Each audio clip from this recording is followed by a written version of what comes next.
நம்மளோட கஸ்டமர் ரெகுலராக face pack powder use பண்ணிவிட்டு ஃபங்க்ஷனுக்கு போயிருக்காங்க. அங்கே நிறைய பேர் கேட்டாங்களாம்மா, ஃபேஸ் எப்படி பிரைட்டாக இருக்குது, என்ன யூஸ் பண்ணிகிட்ருக்குற, எனக்கும் கொஞ்சம் சொல்லுன்னு சொல்லி கேட்டிருக்காங்க. அதை நம்மகிட்ட ஷேர் பண்ணியிருந்தாங்க.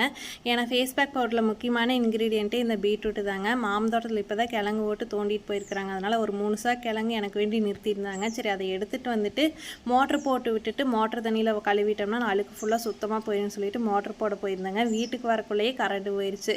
சரி பரவாயில்ல, கரண்ட்டு நம்மனா வேலைக்காகாதுன்னு சொல்லிட்டு வீட்டில் இருக்கிற பைப்பு திரிகை நல்லா கழுவறக்க ஆரம்பிச்சாச்சுங்க. நல்லா வாஷ் பண்ணிவிட்டு மேலே இருக்கிற தண்டு கீழே இருக்கிற வேறெல்லாம் கட் பண்ணி போட்டுட்டு ஸ்லைஸ் பண்ணுறக்கு ஆரம்பிச்சாச்சு.